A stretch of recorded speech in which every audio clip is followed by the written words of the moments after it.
흔히 자기계발서라고 불리는 책들이 있습니다. 몇 명인지도 모를 경쟁자들 사이에서 자신을 남들과 차별시키기 위해서 읽는 책으로 저자의 성공 비결이나 저자의 비법을 담은 책입니다.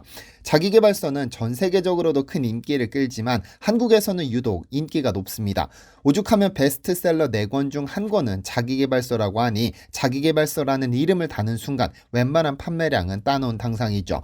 2010년 12월 24일 출간된 서울대 김난도 교수의 아프니까 청춘이다라는 책은 자기계발서 중에서도 독보적인 기록을 남겼는데 출간 한 달여 만에 15만 부 이상을 팔아치웠을 뿐 아니라 국립중앙도서관에서 가장 많이 이용된 도서로 선정되기도 했는데요. 치열한 경쟁사회를 사는 젊은이들에게 전하는 격려와 위로가 담겼습니다.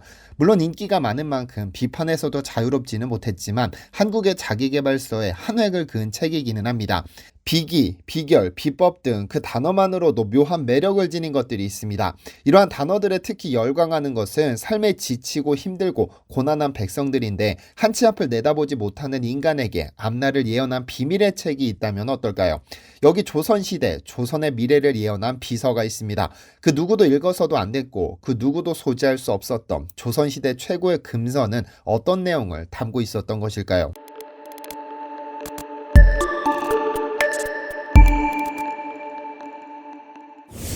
안녕하세요. 디스멘터리입니다. 조선왕조실록 정조 7년 1월 15일의 기록을 보면 인정전에 모인 신하들이 역적을 일망타진하게 된 사실을 임금께 고하며 축하 인사를 올렸다는 기록이 있습니다. 난리가 토벌되면 되풀이되는 하나의 관습 같은 것이었는데 이날 정조는 기쁨에 취해 전국에 사면령을 반포했습니다. 역모를 꾀하거나 국가 전복을 노린 중범죄자 등을 제외하고 웬만한 죄인은 모두 풀어주라는 것으로 이는 뒤숭숭해진 민심을 달래기 위한 상투적인 조치였습니다. 그렇다면 도대체 어떤 난리가 토벌됐기에 정조는 이렇게 큰맘 먹고 사면령을 반포했던 것일까요? 그로부터 1년 전 1782년 창덕궁 인정전 앞에는 한 죄인이 포박당해 무릎 꿇린 채 임금을 마주합니다. 정조는 친히 천민 출신의 문인방이라는 인물을 신문하고 있었지만 그는 임금을 앞에 두고도 당당했습니다. 실록 정조 6년 11월 20일의 기록에 따르면 문인방은 신이 역모를 한 것은 이미 박서집의 고발에서 드러났고 또 백천식의 공초에서 나왔으니 낱낱이 바른대로 불겠습니다라며 자신의 역모 사실을 실토하기 시작합니다. 그의 역모 고백은 충격적입니다. 자신은 무리를 이끌고 현재의 양양, 강릉, 원주를 거쳐 동대문으로 진출해 도성을 함락시키려 했다는 것인데 이는 3대를 멸족시켜야 할 그야말로 역모 중의 역모입니다. 그는 이미 이 계획을 위해 군량을 담당할 사람, 난리를 일으킬 때 선봉장을 맡을 사람 등 가담자의 역할은 명확히 정해두었다고 실토했는데 충격적인 것은 이 반란의 명분으로 삼았던 것이 책 한 권이었다는 점입니다. 바로 조선시대 최고의 금서 정감록입니다. 흔히 영조를 거쳐 정조시대까지의 시기를 두고 조선의 르네상스라고 부릅니다. 이 시기를 배경으로 한 영화나 드라마만 하더라도 이 당시의 문화가 부흥했다는 것을 전제로 이야기를 풀어갈 만큼 하나의 사실처럼 받아들여지죠. 그런데 이 르네상스 시기에 역모가 유난히 많았습니다. 위 문인방의 역모 사건이 수포로 돌아간 2년 뒤 정조 9년 3월에 또 다른 역모가 발발합니다. 지리산 청학동 일대에서는 정감록을 사상적 틀로 세우고 새로운 왕조를 건설하려는 역모가 발각됐는데요. 한때 자신의 근위대장으로 삼았던 홍구경이라는 인물의 권세가 너무 커지자 정조는 그를 조정에서 물러나게 했는데 이에 원한을 품은 사촌동생 홍보경이 새로운 정치판을 세우겠다며 역모를 꾀하다 발각된 겁니다. 홍보경 옥사 사건 또는 문양의 역모 사건이라고도 불리는 이 역모의 배후에는 역시 정감록이 있었습니다. 당시 이들은 지리산의 선인 또는 지리산의 산신령 등의 이름으로 백성들에게 소문을 퍼뜨렸는데 장차 나라가 셋으로 쪼개질 것이다라는 동국 삼분지설입니다. 조선이 삼국으로 분열될 징조는 산천과 천문, 지리에 나타나 있는데 이 셋으로 쪼개질 나라를 가질 인물은 강원도 통천의 유씨, 전라도 영암의 김씨와 정씨라고 했죠. 그중 정씨는 남해의 어느 섬에 숨어 있는데 때가 되면 등장해 전국을 통일한 후 나라를 새로 세울 것이라고 했습니다. 이 역성혁명, 즉 이씨왕조의 멸망과 새로운 정씨왕조의 출현을 예고한 것입니다. 그야말로 어마어마한 역모가 아닐 수 없는데요. 그렇다면 위 문인반 역모 사건이나 문양의 역모 사건 등 3년 주기로 일어난 역모 사건의 배후에 있다는 정감록은 도대체 어떤 책이길래 이토록 빈번한 역모 사건의 반란에 명분이 되었던 것일까요? 금서라는 것이 있습니다. 기존의 정치, 안보, 사상, 풍속 등의 저해를 이유로 법률이나 명령에 의해 간행하거나 소유하거나 열람하는 것을 금지한 책자를 말하는데 조선시대 최고의 금서는 단연 정감록입니다. 흔히 알려진 것처럼 정감록은 조선시대 이래로 민간에 널리 유포되어 온 예언서입니다. 그 종류도 좋게 50종이 넘는데 정작 저자의 이름이나 원본은 발견되지 않았죠.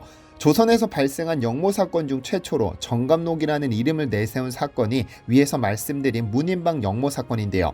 이 책의 핵심은 간단합니다. 산천의 기운이 계룡산으로 들어오니 정씨가 800년 도읍할 땅이로다 라는 것인데 이씨 왕조가 운명을 다하고 정씨 왕조가 계룡산에 새롭게 들어선다는 겁니다.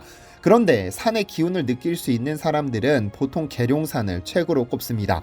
높이는 해발 800m로 그리 높지 않지만 산 전체가 하나의 통바위로 되어 있어 어마어마한 자기장을 가지고 있다고 보죠. 이렇게 자기장이 강한 산에는 무당, 도사, 승려들이 몰려들기 마련인데 실제로 TV에 등장하는 많은 무속인들은 주기적으로 계룡산으로 기도여행을 떠나기도 합니다. 그런데 이 계룡산의 연천봉 정상바위에는 방백마각, 구혹 화생이라고 새겨져 있습니다. 이는 그 자체로 아무런 의미를 가지고 있지 않지만 이를 풀어보면 의미심장한 글귀가 숨겨져 있습니다. 건국대학교의 조용한 석좌 교수는 이를 조선왕조가 472년 만에 종말을 맞이한다는 의미로 풀었습니다. 그 이유는 방백은 네모진 백이라는 뜻인데 동서남북 사방이 100개라는 뜻으로 이는 400을 나타냅니다. 많은 자축인묘 진사오미로 세워가면 5에 해당하는데 5가 바로 말입니다. 5는 12지 가운데서 7제에 해당하죠. 7을 나타냅니다. 각은 뿔입니다. 뿔은 대개 2개이므로 마각은 72입니다.